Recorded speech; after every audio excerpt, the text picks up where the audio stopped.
Hello, my name is Sabrina Hartzell.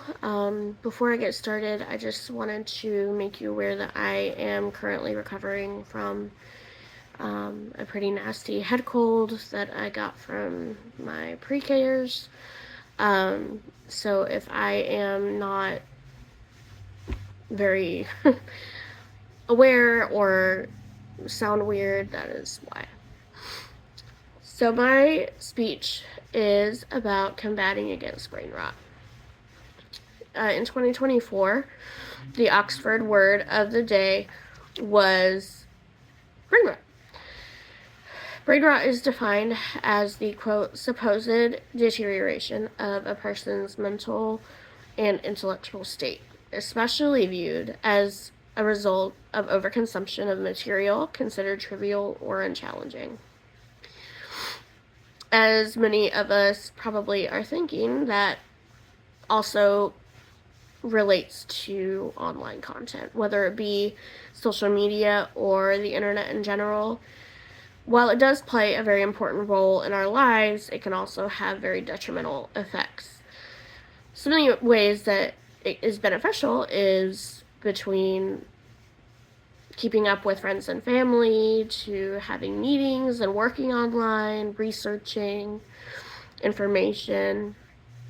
But I have also personally felt the negative side effects of being on the internet too much, whether it is having a hard time focusing outside of being on my phone, to doom scrolling when I'm feeling really bad about something, or getting myself into an echo chamber because I liked too many videos of the same opinion.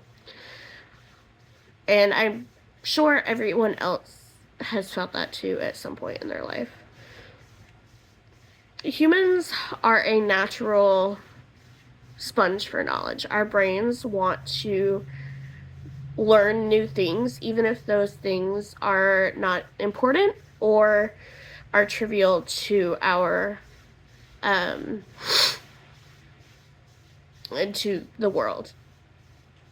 Information overload is honestly like junk food for our brain, because it hits our reward and dopamine hits all the time. According to Medical News Today, researchers took MRIs of people playing games and learning new info, and found that from these MRIs they could see that the reward system of the brain was activated during each time that a player learned something new.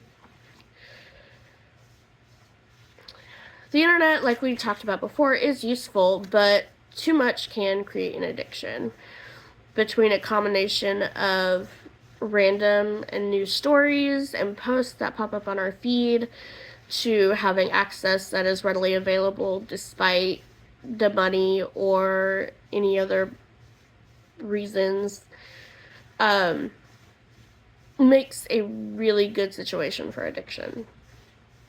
In a 2012 study, it was noted that despite whatever application you are using, activities do support the reward structures of our brains.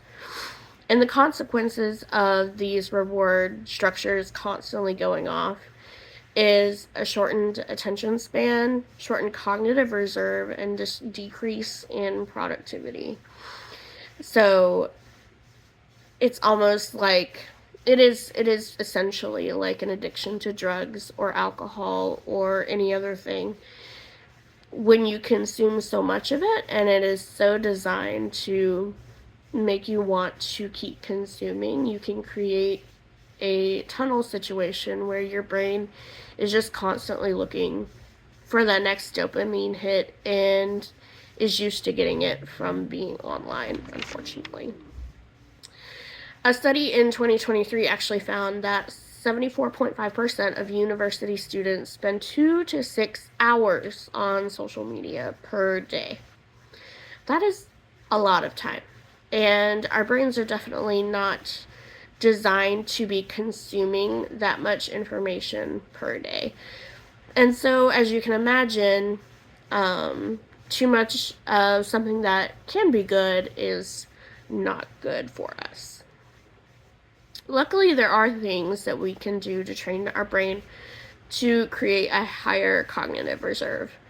Essentially, our brain is like a muscle in that if we don't use our neural connections, we lose them.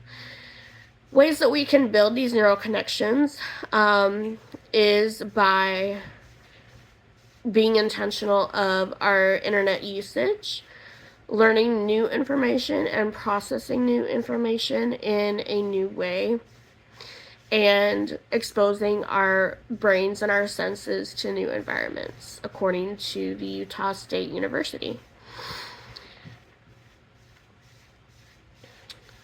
So, overall, there is a such thing as being too plugged in and being too chronically online, essentially.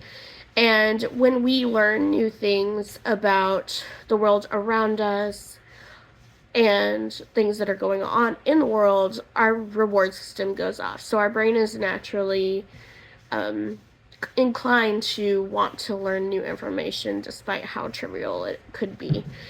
So we need to make it worthwhile. In the end, I essentially encourage my audience to touch grass.